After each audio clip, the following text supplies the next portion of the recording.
Hindi kasi na mo diri sa regional office, hindi tayo exempted. That's the reason na meron tayong daily monitoring of your attendance. And everything will be in black and white.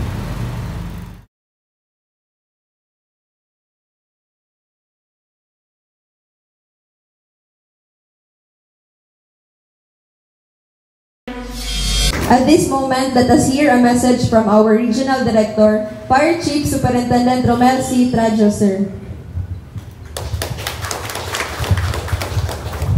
Good morning. So to my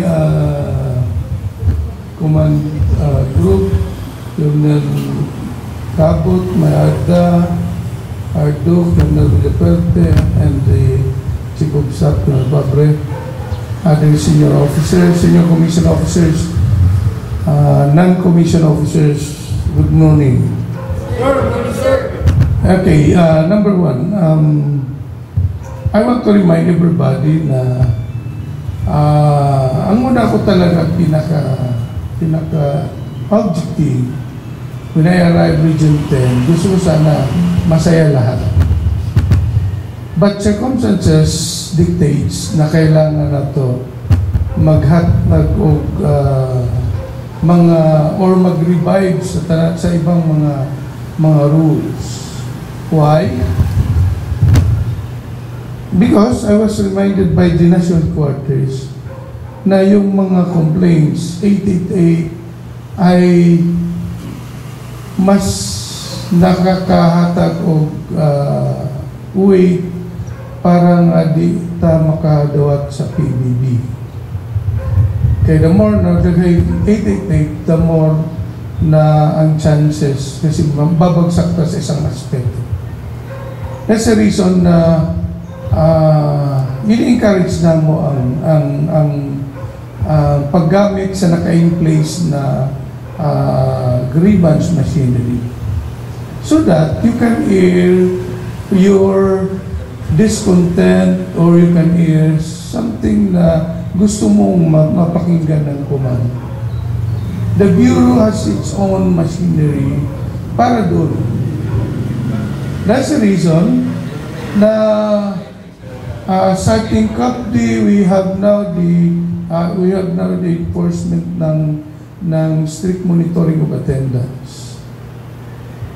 And kung nag-start tayo sa CAPD because CAPD ay magiging benchmark para susunod yung ibang provinces. So, hindi kasi na mo diri sa regional office, hindi tayo exempted. That's the reason na meron tayong daily monitoring of your attendance. And everything will be in black and white.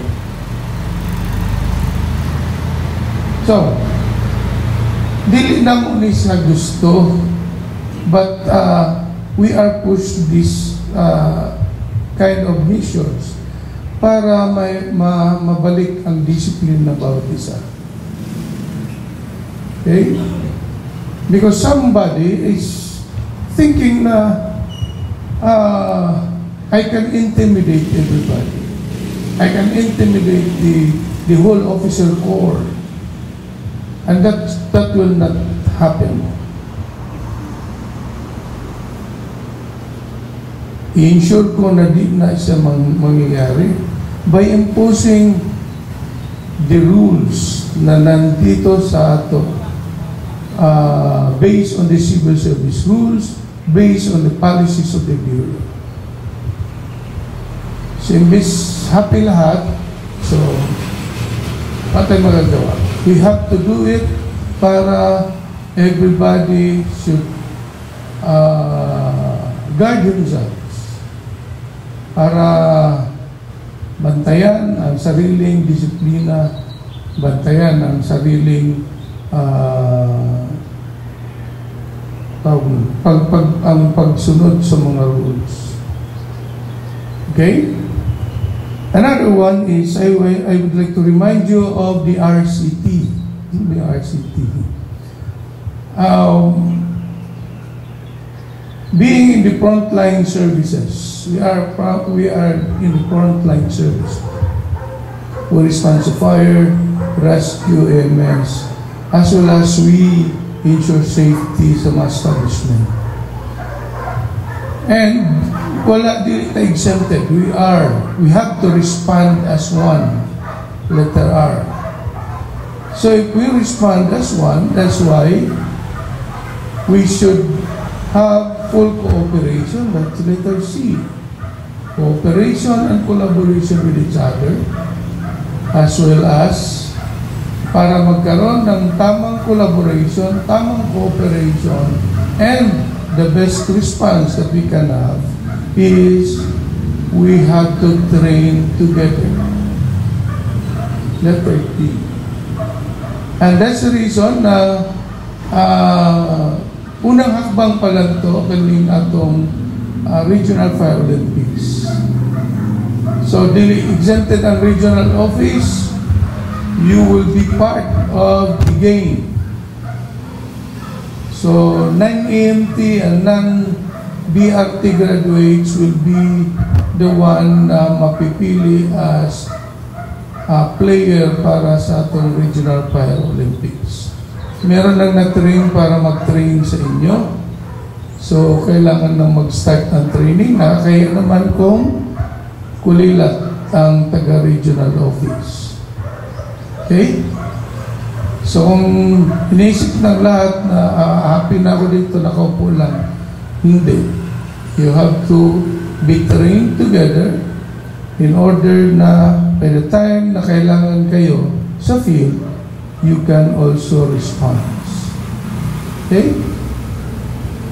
So, yun na ang atong himuon, and we will have more applications of different policies as well as different or yung mga existing civil service rules na naka-encase para sa Bureau of Fire. So, maring ito yung wake-up call ng lahat. Nag-relax na siguro. Ay iniisip na everything ay pwedeng gawin. No, you are still in the uniform service and you ought to follow rules and regulations. So everybody, ito yung result sa mga actions na suppose hindi gagawin ng isang uniform service personnel.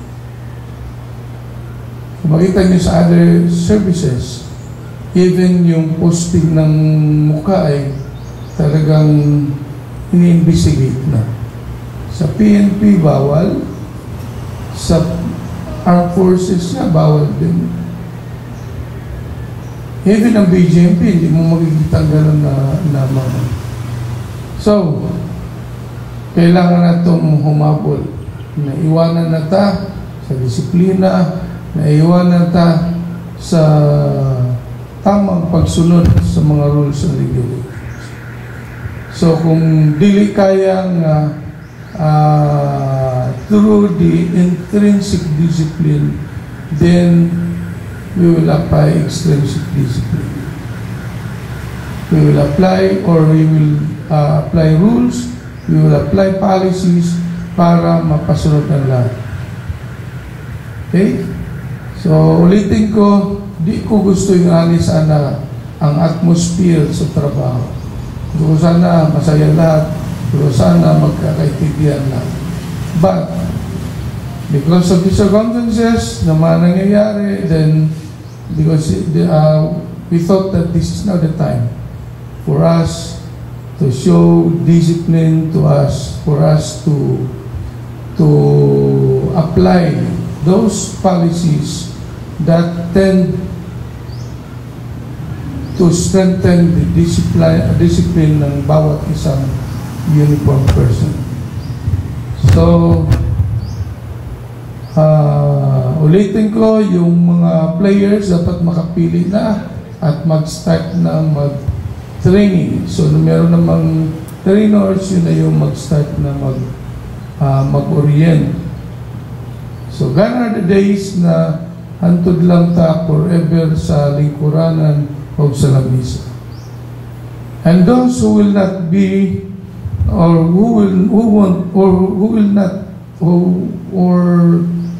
those who will refuse to be disciplined, then another thing ay hindi ka namin pwedeng ibutang sa regional office kay basing sundan ka or maoy mahimong kuan ka ng decay sa atong discipline more than sa regional office.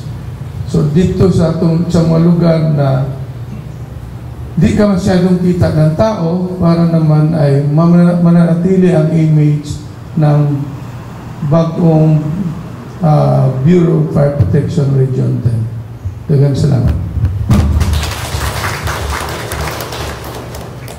Thank you for your message and reminder, sir.